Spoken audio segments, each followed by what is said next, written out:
At exactly 5:03 a.m., I opened my eyes. No alarm, no noise, just something deep inside me that had learned, over 20 years of marriage, to wake before anyone else. But this morning felt different. Colder. Heavier. I lay there in silence, staring at the faint ceiling lines etched by moonlight filtering through the curtains. Eric was snoring softly beside me, the faint smell of whiskey still lingering on his breath. It was my 40th birthday, and I wasn't sure if I felt anything at all. I slipped out of bed, careful not to wake him, and pulled on the silk robe he gave me last Christmas, the one he said made me look more like a CEO's wife. I remembered how proud I was then, still believing that meant something. That I meant something. I padded into the kitchen and flipped on the recessed lights. Everything gleamed. Marble countertops, chrome fixtures, a room that looked more like a catalog than a home. I turned on the coffee machine and stood there as it hissed to life, watching the dark liquid drip into the carafe like it had purpose. At least something did. I had already planned tonight's dinner a week ago, a full menu, from rosemary lamb to a chocolate raspberry cake from the best bakery in Boston. I'd prepped the guest list, arranged the wine pairings, even chosen the floral centerpieces. Not because Eric asked. Because I needed something to hold on to. Something to prove I still had control. As I reached for my planner on the counter, Eric's phone lit up next to it. A new message. I don't know why I looked. Maybe I already knew what I would find. The preview read, "Sunshine, can't wait to see you tonight. 12 o'clock, same hotel. It's going to be wild." "'Kay." My hands froze. My breath caught. All I could hear was the hum of the fridge behind me, louder than my heartbeat. He hadn't objected when I suggested a birthday dinner at home. Now I knew why. He had his own celebration planned. I sat down at the kitchen island, clutching the edge of the marble like it might anchor me. But nothing held. There were no tears. Not yet. Just that numbing, familiar ache, like realizing again that my life had drifted so far off course, I couldn't remember where it began. I had a red diploma in economics once. I helped Eric build his company from a one-man renovation gig into one of Boston's top development firms. But you wouldn't know it. Not from the outside. Not even from the inside. To them, I was just Elaine, the wife who made perfect espresso and wore silk robes. I looked up at the wall clock. Still early. I stood and opened the fridge, pulling out the marinating lamb, fresh herbs, and the cake box tied with burgundy ribbon. The cake looked beautiful, almost enough to distract me from the fact that I felt completely hollow inside. Eric would probably roll his eyes again and call it a waste of money. He could drop $2,000 on a bottle of single malt for a client, but a birthday cake? Too extravagant. The lights on the stove cast a faint glow on the floor tiles. I moved with practiced ease, chopping, seasoning, arranging ingredients in neat rows. For a moment, I almost forgot what I saw. Almost. Until the bedroom door creaked and his voice, still laced with sleep, called out. "Smells good already. Maybe we should have hired a caterer." Huh. He walked in, adjusting his Rolex, flipping through emails on his phone. I smiled faintly. "I like cooking. You know that?" He grunted. Sure.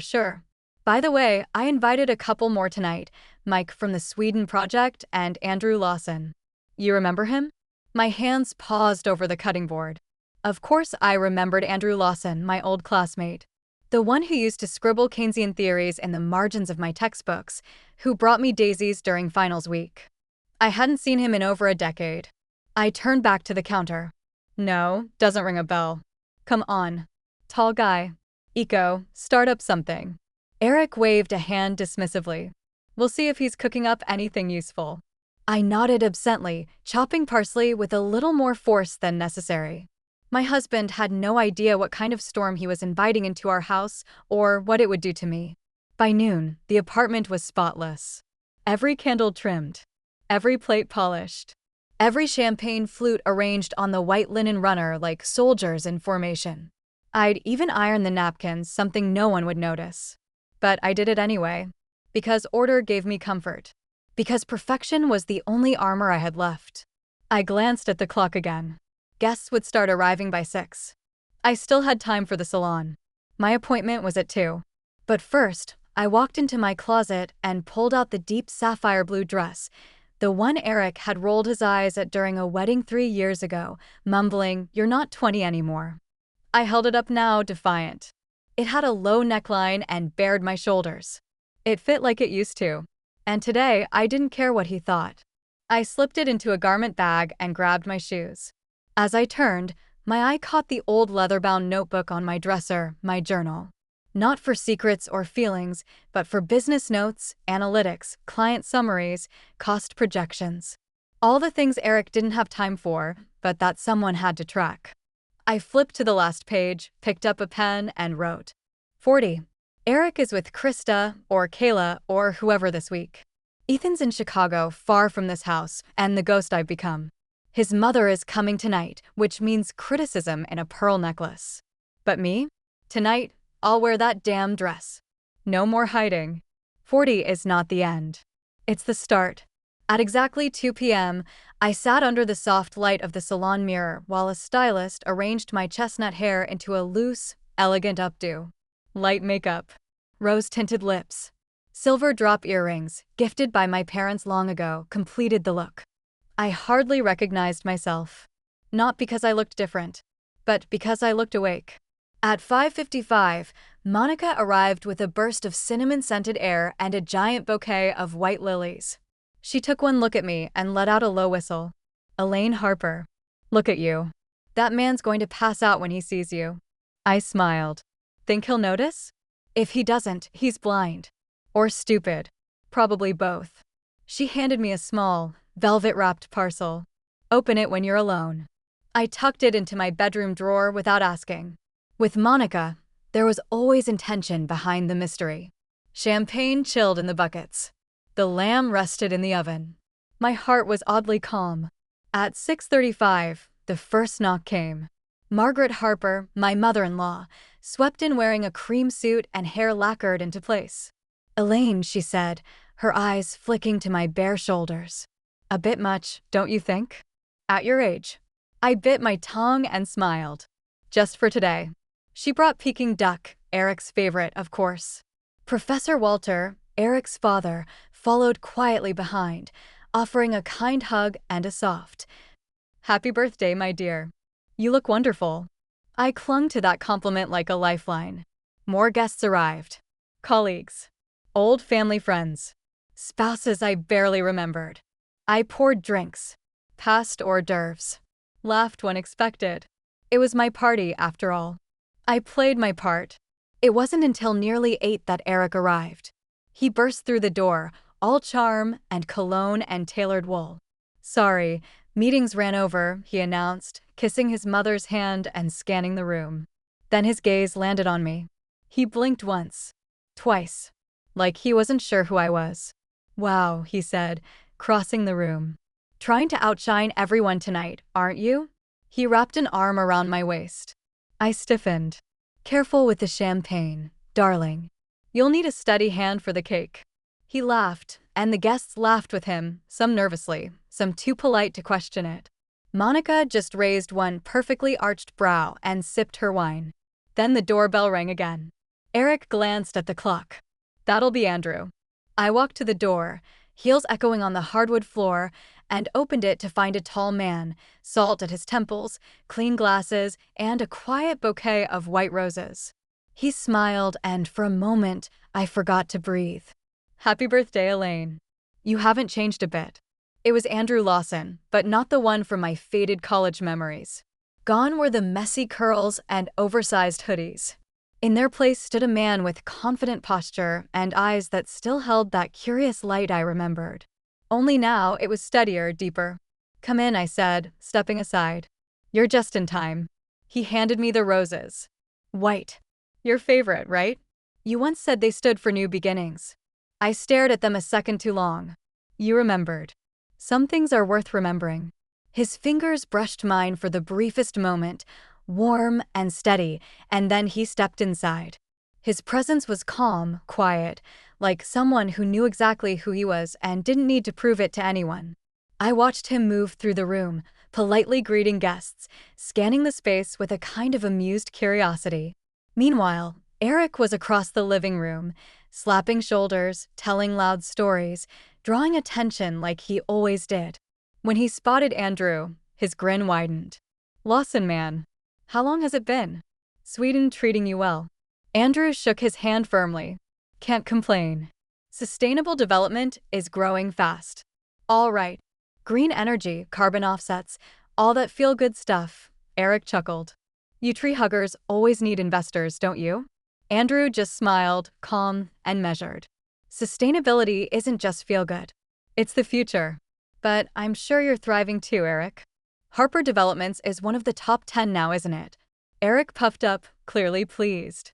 "All thanks to grit and good instincts." I stood nearby, arranging the white roses in a vase. My hands trembled slightly. 3 years ago, I drafted the plan that launched us into suburban markets while our competitors fought over urban real estate. I ran the numbers. I negotiated the supply deals. Eric laughed at it at first until it worked. He never mentioned my name in the press release. Andrew caught my eye. He didn't say anything. He didn't have to. There was something in his look, like he could see right through the practiced smile I wore like armor. The evening picked up momentum. Laughter grew louder. Wine glasses refilled themselves. I moved between kitchen and living room like a hostess on autopilot. Then, over the noise, I heard Eric shout, "Hey, babe, where's that contract with East Shore? Want to show Mike our terms?" I didn't hesitate. "In the red folder in your office drawer. But remember, Clause 5.3 needs review." Vernon's legal team pushed back on the delivery timeline. A brief pause, a ripple in the noise. Eric frowned. "What?" "No, that clause is fine. We agreed on that already." "No," I said gently. "They called 2 days ago." Eric waved a hand. "Sorry, folks. My wife sometimes thinks she runs a law firm." His voice was loud, playful, but the undertone cut like glass. "Sweetheart, you're great at canapés. Let's leave contract law to the grown-ups." A few guests chuckled uncomfortably. His mother nodded approvingly. "She's always had a tendency to overstep," she said, sipping her wine. "Women should focus on creating warmth in the home, not meddling in deals." I froze. My mouth was dry. My skin flushed hot with shame. Andrew's voice rose calmly across the room. "In Sweden, over 40% of leadership positions are held by women. The results speak for themselves."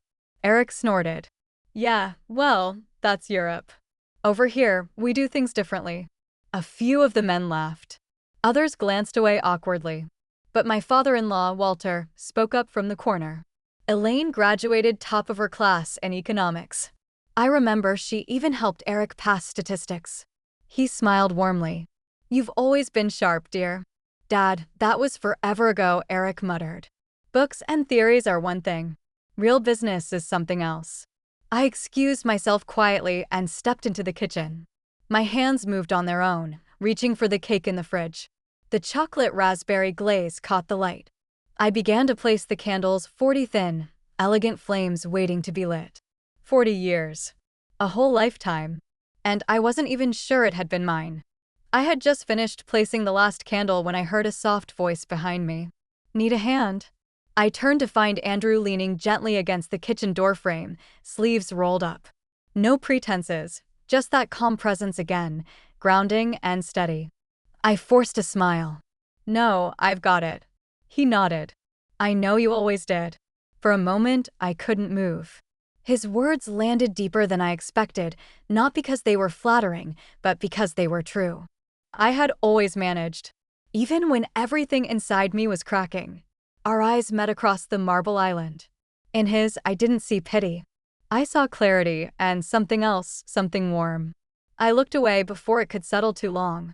Then Eric's ringtone broke the moment, his phone left on the kitchen counter, buzzing against the granite. The screen lit up. A name appeared, Krista. I didn't touch it. I didn't need to. Just seeing her name confirmed what I already knew. Eric walked in a moment later, talking loudly, oblivious. When he saw the name flashing on the screen, he lunged for the phone, hit decline, and glanced at us both. "What's going on in here?" "Just prepping the cake," Andrew said, cool as ever. 40 candles. Impressive. "Yeah," Eric said, placing his hand on my shoulder. His grip was just a little too tight. "And my wife handles it all so well." "Doesn't she?" His tone was light, but there was an edge. He looked at Andrew, then at me. I didn't flinch. "Come on, Elaine," Eric added, voice lowering. "Let's not flirt with old classmates during your birthday, huh?" I stared at him. "It's my birthday, Eric." He blinked, caught off guard. But before he could respond, I picked up the cake plate and headed to the living room. Guests were waiting. I set the cake down, lit the candles, and stood still for a moment, watching the soft glow light up the silverware, the wine-stained glasses, the polite faces. Eric clinked his glass. "A toast to my wife, to Elaine, our lovely hostess, who cooks like a dream and keeps the house running like clockwork." Laughter, glasses raised. He turned to me with a smile that didn't reach his eyes and added, "And who occasionally thinks she's a business consultant." That one stung more than I thought it would. My gaze scanned the room, searching for something, anything that felt real. Then I saw Andrew raising his glass with quiet intent. "To Elaine," he said. "To her brilliance and to all her talents, seen or unseen." There was a shift in the room, just a flicker, but I felt it. Some guests looked at me with new eyes. Others looked away. Something cracked open inside me. After the cake was cut and the noise returned to its usual hum, I slipped away again, retreating to the guest bathroom for air. When I emerged, I found Monica in the hallway, arms crossed, lips pressed in frustration. "He's a jackass," she muttered. "I know." She leaned in. "Did you open it?" "Not yet." "Now's the time." I walked to the bedroom, shut the door softly, and pulled out the velvet parcel from the drawer. I unwrapped it slowly. Inside was a brooch, a butterfly frozen in amber, its wings delicate and intricate, preserved in golden resin. I traced its edges with my fingertip. A butterfly in amber, beautiful, imprisoned, just like me. I fastened it to my dress, and for the first time in years, I looked at my reflection and didn't see a wife. I saw a woman trying to remember how to be herself again. Back in the living room, the energy had shifted, but only slightly. Laughter still echoed, but it felt thinner now, more rehearsed. I floated between conversations, refilling drinks, checking in on guests. My body moved automatically while my mind spiraled. The brooch on my dress felt heavy against my chest, like a quiet reminder. "You're not invisible." Not anymore. Eric was in the center of it all as usual. One hand gripping a glass of whiskey, the other gesturing wildly as he talked about the firm's next big project. "We're launching a new luxury complex on the waterfront," he boasted. "Came up with the whole thing myself. Open-plan penthouses, minimalist rooftop studios." I froze. That was my idea. I'd sketched it out on a napkin one night while he half listened. I had done the research, compared market trends, even pulled examples from European housing models. But now, as he told the story, I was just another smiling face holding a tray of canapés. I ducked back into the kitchen, heart pounding, eyes stinging. A few moments later, Monica followed. "Let me help," she said, grabbing a stack of plates from the table. "I'm fine." She looked at me hard. "Are you?" I paused, then exhaled. "What else can I do?" "You could stop pretending," she said. "You could stop letting him treat you like the hired help." "Elaine, I'm saying this as your friend and as a psychologist. This has gone on long enough." I glanced toward the doorway, lowering my voice. "He'll hear you." "Let him," she snapped. "And while we're at it, did you even open your mouth when he called you a housewife who plays lawyer in front of everyone?" My silence answered her. "Open your eyes," she said.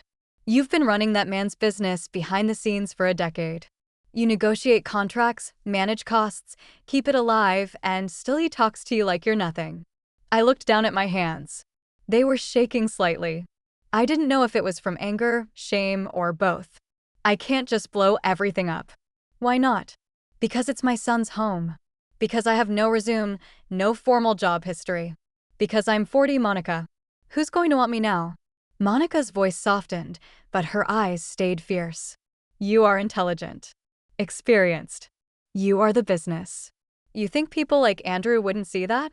You think I didn't see how he looked at you tonight?" I turned away, embarrassed. "Don't start. I'm not saying anything scandalous. I'm saying maybe, just maybe, someone out there remembers who you were before you became Mrs. Harper." Tears pressed at my eyes. I swallowed them down. "I don't even know who that person is anymore." "You do," she said, placing a hand on my arm. She's just been asleep, but not dead. Before I could respond, Eric's voice boomed from the hallway. Elaine, you hiding again? We stepped out together. He was swaying slightly now, his glass nearly empty. His face was red from drink, his smile too wide. There you are, he said, walking over.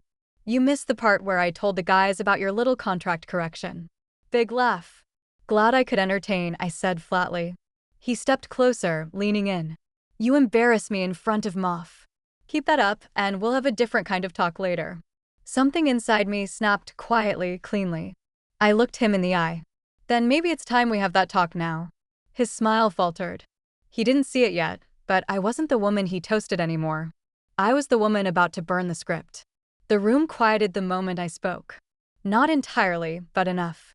Eric blinked, trying to decipher my tone, whether I was still playing along or had finally stepped out of character. What talk? He asked, half laughing like I was joking. Now come on, Elaine. Don't make a scene. I steadied my voice. I'm not making a scene. I'm speaking. He leaned in again, more menacing this time. Don't push me. Not tonight. It is tonight, I said louder. Because I'm done pretending. Eric stiffened. Around us, the clinks of glass and idle chatter slowed to a hum. People sensed something had shifted. Monica moved closer, just within reach. Eric's smile returned, but it was forced, plastic. I think you've had a bit too much wine. You don't mean whatever little tantrum this is. I tilted my head. Don't I? Because I've been meaning it for years. I've just never said it out loud. I turned toward the guests. For 10 years, I've helped build this man's company. Negotiated contracts, handled finances, even wrote the pitch he used to land our first $1 million client. And yet tonight, in front of all of you, he called me a housewife who plays lawyer. Gasps. Awkward glances. Some people set down their drinks. Eric grabbed my arm. We're not doing this. Let's go. Now. I pulled away. No. I'm not going anywhere with you. He looked stunned, like I'd slapped him. You've cheated. You've lied. You've humiliated me more times than I can count. And I let it happen because I thought that's what a good wife does. But I'm not your doormat, Eric. Not anymore. He opened his mouth, but no words came out. Just that look of disbelief, the unraveling of control. And if you think you can throw tantrums, break things, raise your voice, and keep me scared, I shook my head. You've run out of tricks. I turned toward the bedroom. I'm leaving tonight. I'll pack my things and I'll be gone before sunrise. You're being ridiculous, he barked. Where would you even go? Somewhere quiet. Somewhere safe. Somewhere I don't have to apologize for being intelligent. Is this because of him? He growled, jerking his head toward Andrew, who'd stepped closer now, silent but unmoving. This is because of you, I replied. Because I've spent the best years of my life shrinking for a man who couldn't bear to share the spotlight. Eric's face turned red, not from embarrassment, but rage. You think you can survive out there without me?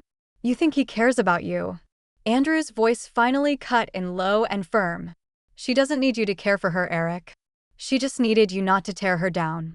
Eric lunged forward, but Monica stepped between them. That's enough. I didn't flinch. I walked back into the kitchen, picked up the keys from the drawer, then turned to him. I'm not asking for permission. I'm not asking for forgiveness. I'm reclaiming my life. And then I walked out the front door, past stunned faces and flickering candlelight, past the shattered version of myself I'd left behind, into the hallway, into the night, into something that, for the first time in years, felt like freedom. I didn't go far that night. Just a few blocks to Monica's apartment, the same warm space filled with mismatched cushions, towers of books, and the familiar scent of coffee and cinnamon. The door was already open when I arrived. She didn't ask questions. She just hugged me and said, "Welcome home." I stayed there 3 days. 3 days of quiet. No raised voices. No walking on eggshells. No pretending. We drank tea, took walks through the park where leaves crunched beneath our boots, and talked for hours, sometimes about serious things like finances and divorce paperwork Monica had already printed out for me, sometimes about nothing at all. It was the first time in years I let silence exist without anxiety. Eric called over and over. First with outrage, then desperation. His voicemail shifted tone like the spin of a roulette wheel, one moment cursing, the next begging me to come home. "We can fix this," he said. "Just tell me what to do." But he never once said I was wrong. And that told me everything. Margaret texted too. Long, suffocating messages about wives knowing their place, about marriage and sacrifice. I deleted them without reading past the first line. On the fourth morning, I finally went home, not to stay, just to gather my things. The apartment was spotless, as if nothing had happened. No broken glass, no overturned chairs. The white rose Andrew gave me sat in a slender vase on the dining table. I didn't know if it was Eric, the cleaner, or Margaret. It didn't matter. I walked straight to the bedroom and began packing. Eric was there, sitting on the edge of the bed, unshaven, eyes dark and hollow. He didn't yell this time. "I don't get it," he said. "After everything we've built, you're really throwing it away." I kept folding sweaters. "What exactly did we build, Eric?" "A life. A family. A name." I turned to face him. "You built a reputation. I built a home. I built a company, even if my name was never on the letterhead. But you? You built yourself a throne and made me kneel beside it." He rubbed his face. "Is this about Andrew?" "About that stupid brooch." "This is about me," I said softly. "About the woman I used to be. The one who had dreams. The one you said was too much. And you slowly chipped away until all that was left was silence." He stood frustrated. "What do you want from me? Money? A public apology? I want my life back." He laughed bitterly. "You think you can do better on your own? You're 40, Elaine." "I'm 40, I said, steady. "And I'd rather start from zero than spend one more day invisible." He stared like he didn't recognize the woman in front of him. Maybe he didn't. Maybe he never had. When I zipped the last suitcase, I walked over to the vase and gently lifted the white rose. Its petals had begun to wilt, edges curling inward. Still, it held beauty, fragility, and strength all at once. As I stepped into the hallway, suitcase in one hand, rose in the other, Eric called out, "You're going to regret this." I didn't answer, not because I was unsure, but because I finally knew what I was doing. And that made all the difference. 2 weeks passed like a quiet storm. I found a small studio apartment in Cambridge, just across the river from everything I used to call home. It was nothing like our Beacon Hill condo, but it was mine. White walls, wide windows, sunlight on hardwood floors. I furnished it with care. Only what I needed. No luxury. No noise. No performance. I pressed the rose Andrew gave me between the pages of an old poetry book. It dried there like memory preserved, delicate, honest. Ethan came to visit on a Saturday. He stepped inside, glanced around, and hugged me so tightly it hurt. "Mom," he whispered, "you look different." "Better or worse?" "Lighter." We sat on my pull-out sofa, drinking coffee with cinnamon, just like Monica made it. He didn't ask for details. He didn't need them. After a while, he looked at me and said, "You know, I used to hear you laughing a lot when I was little. Somewhere along the way, that stopped." I nodded, tears burning behind my eyes. "I'm glad you left," he said. "Even if I wish it didn't have to happen that way." I smiled. "Me too." Eric still called. His messages mellowed, less anger, more confusion. He didn't understand how I could just leave. As if my departure was sudden. As if it hadn't been building for years. In every silence, every dismissal, every eye roll, Margaret tried to shame me through voicemails. I deleted them all. Work was harder. No references. No job history on paper. I went to interviews and had to explain why my experience wasn't neatly typed on a resume. Most hiring managers smiled politely, but their eyes skimmed right past me. Then Andrew called. "Coffee?" he asked, just like before. Only this time, I said yes without hesitation. We met at a small cafe near the river. He looked tired, but content. When I walked in, he stood with that same quiet smile. "You're wearing the brooch," he noted. "I am." He handed me a folder.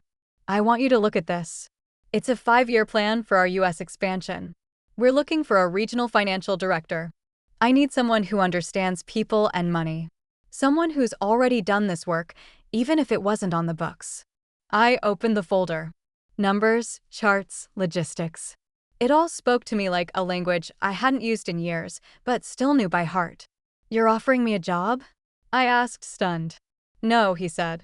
"I'm offering you an opportunity. The decision is yours. If you take it, we build it together. If not, we still finish this coffee and walk away friends." I studied him. No agenda in his voice. No manipulation. Just space for me to choose. And for once, I wasn't afraid.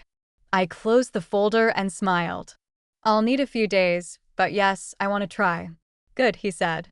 "I was hoping you'd say that." We finished our coffee by the window. The city pulsed quietly around us. Cars passed. Trees shed golden leaves. People went about their lives. I sat there with a man who once remembered what made me brilliant and offered me a chance to rediscover it. Later that night, in my apartment, I pinned the butterfly brooch back onto my jacket and stood by the window. The world outside didn't know I had changed. But I had. I wasn't a woman trapped in amber anymore. I was a woman in motion. And for the first time in decades, I was finally flying forward on my own wings.